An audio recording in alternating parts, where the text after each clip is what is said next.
They laughed at the woman at the reception, but 10 minutes later the owner of the hotel walked into the lobby and suddenly the entire room fell silent. Before we begin, a quick question for you.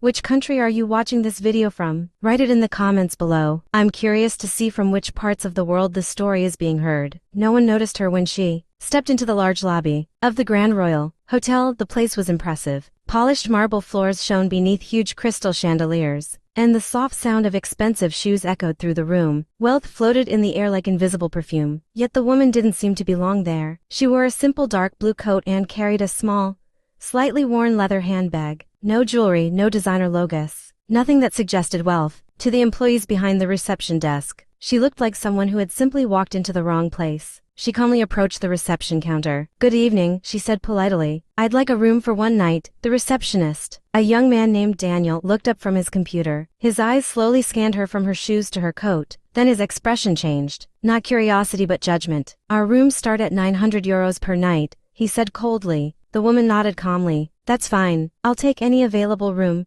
Daniel leaned back in his chair and laughed quietly. "Ma'am, this isn't a cheap hotel." A few guests in the lobby turned to look, but the woman didn't react. She simply waited. "I understand," she said gently, "but I still need a room." Daniel shook his head and glanced at the manager standing beside him. The manager, Claudia, stepped forward with her arms crossed. "What seems to be the problem?" she asked. Daniel smirked. "This lady thinks she can stay here."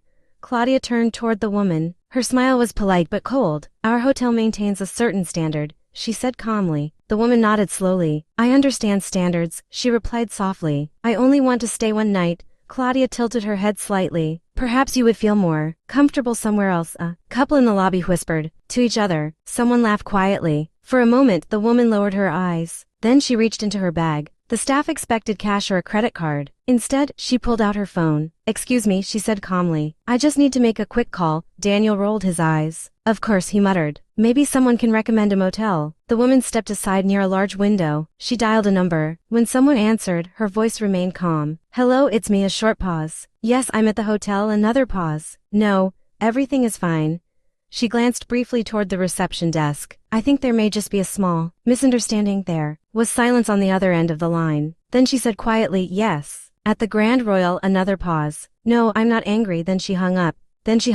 When she returned to the reception desk, Daniel had already turned back to his computer. "You can leave now," he said without looking up. "We're busy." The woman didn't argue. She simply nodded. Then she walked to one of the large leather chairs in the lobby and sat down quietly. She folded her hands in her lap and waited. 5 minutes passed, then 10. The lobby returned to its normal rhythm. Rolling suitcases, quiet conversations, soft piano music. No one paid attention anymore to the quiet woman sitting in the chair. Then suddenly the large glass doors at the entrance swung open. 4 men in dark suits walked into the lobby. Their presence alone made several employees stand up straighter. Behind them walked another man, older, with gray hair at the temples and a perfectly tailored coat. The entire lobby froze. Every employee recognized him instantly. Alexander Roth, the billionaire owner of the Grand Royal Hotel chain. Claudia's face turned pale. "Mr. Roth," she whispered, but he didn't answer. His eyes slowly moved across the lobby, searching, until they found the woman sitting in the chair. Immediately his expression changed. The cold business look disappeared,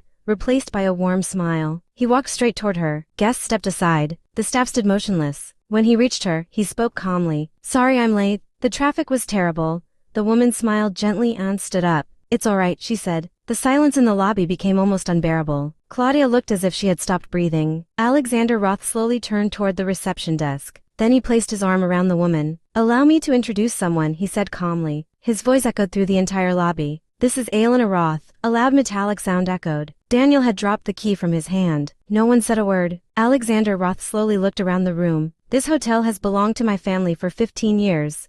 He said calmly. Then he paused. "And today my wife was treated as if she didn't belong here." Claudia tried to speak. "Mr. Roth, we didn't know." But he raised his hand. She fell silent immediately. "That's exactly the problem," he said. "She didn't come here as the owner." He looked directly at the employees. "She came as a guest." His voice grew firmer. "And every guest deserves respect." The lobby was silent. Then he turned to Claudia. "You're fired, effective immediately." Her face lost all color. Then he looked at Daniel. "You as well." A quiet murmur spread through the lobby. Alexander took his wife's hand. "This hotel was built on dignity," he said calmly, "not arrogance." He looked at the remaining employees. "If someone doesn't understand the difference, they don't belong here." Then he walked with his wife toward the elevator. Aelina stopped for a moment and looked back at the lobby one last time. Not proudly, not triumphantly, just calmly, because true power doesn't need to be loud. It reveals itself the moment respect disappears. And sometimes the quietest person in the room is the one everyone should have listened to. If you enjoy stories like this, write in the comments which country you're watching from, and don't forget to subscribe so you don't miss more stories like this.